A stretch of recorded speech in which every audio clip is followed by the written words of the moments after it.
And so conveniently enough, our third strategy that we're hoping to share with you today is to think a little bit more deeply about Zoom polling. And so I'm going to launch a sample poll that you can experience as a student. And the question that will appear on your screen is, have you posed a question to a group of students or colleagues using Zoom polling before?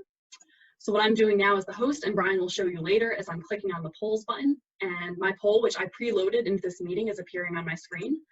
I'm clicking launch polling. And so hopefully, Brian, can you confirm you're able to see the poll? Yep.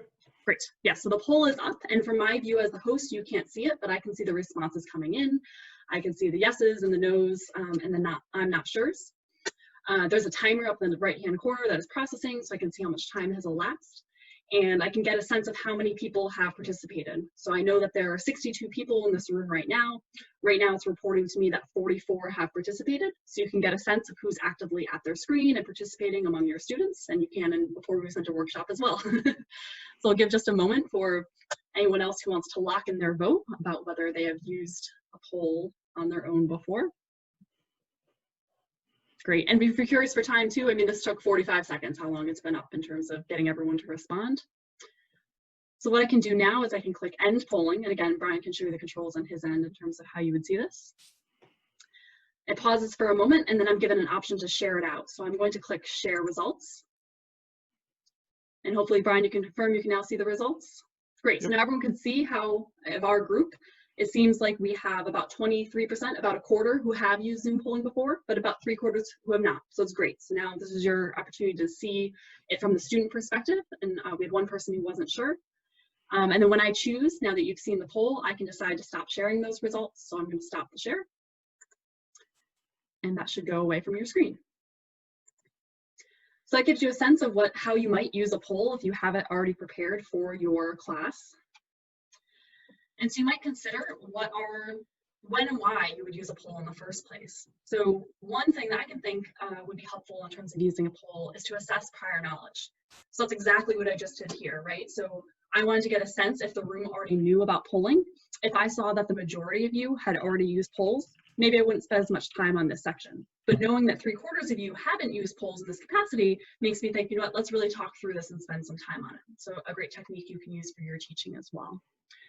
You can think about using a poll to pose a question or problem to be solved. I mean, let's say you're teaching a STEM course and you have a multiple choice question that has a true right or true wrong answer. You could pose that to the class and see how many students are following along. And so in that way, relatedly, it gives you an opportunity to check student understanding, to make sure that your students are with you, are arriving at the correct answer before you move on. You can also ask a more informal question. You know, say you want an opportunity for feedback. You want to know if students like using polls in your class. And so at the end of the class, you put out a poll and have your students answer that. You can use it as an opportunity to gain that type of anonymous feedback from the room. On the back end, there are ways to say whether the answers will be anonymous or not. And I would recommend this is especially helpful for large courses. I think that's something we're hearing a lot from our instructors in our consultations, are ways to engage that room of 100 students and feel like they're all able to participate and connect. I think the polling feature of Zooms is a really nice option for that. Okay, so I will be passing this back to Brian to show us the back end of how to use that. Great, thank you. So similarly to the nonverbal feedback function, polling is not something that is turned on by default in your Zoom account. So you will need to, again, hopefully everyone can see my screen, just go to your profile page at yale.zoom.us and just navigate to your settings. And then again, under meeting settings here and in meeting basics, there is just an option for polling here. And so you'll just want to toggle that on. And then as soon as you toggle that on, you'll have the ability to launch polls from within your session. And so I'm going to switch over to share my test meeting and show you what this looks like to create a poll kind of on the fly from your session. So we can see here that I have polling enabled on this account because I see the polling option down here. So when I click polling, because I don't have any questions kind of pre-created for this session, I just have the option to add a question here. And when I click that, it just launches me into basically the web editor for this meeting, and then the option to add a poll here. So excuse some slight awkwardness. I can title my poll and then put in my questions, and you can choose whether or not you want people to be able to choose just one answer or multiple options here.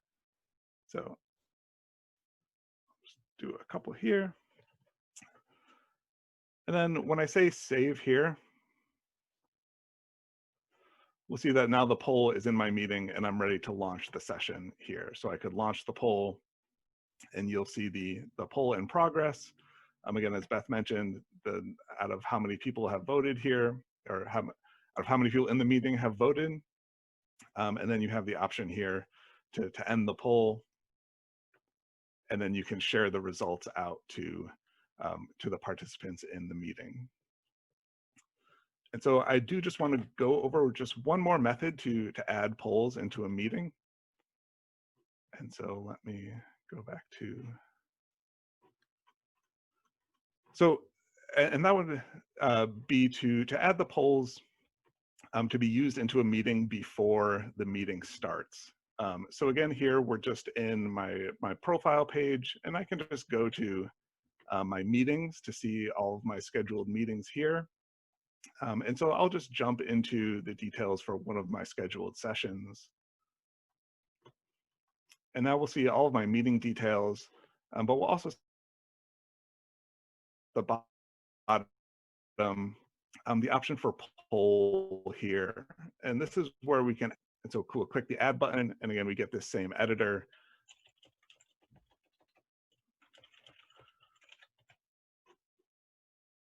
And you can title,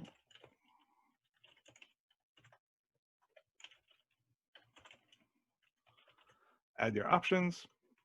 And then when you say save here, this will just be added as a poll for this particular session. And then when you're running that meeting and you go to the polling options, you can choose that question to launch in your meeting.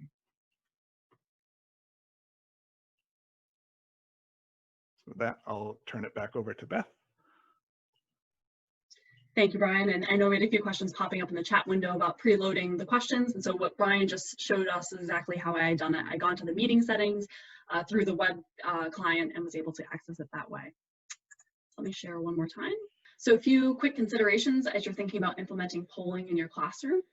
One is that only the host can make polls during the meeting. So if we're looking at the backside of this meeting, I'm the host of this meeting and Brian is functioning as my co-host. There are many capabilities within Zoom that your co-host, which could be a co-instructor or TF, may also have, but there are some capabilities that only reside with the host. So that's something important to keep in mind. A second is that the visual of the polls would not be included in the recording. And so you may have noticed when we were looking at the poll, I tried to describe verbally out loud what the responses were, what the question was, what was happening. And so it's a good practice to use if you'll be recording your sessions, and also just as someone who's joining you by audio only so that they're able to fully engage as well, even if they can't answer the question.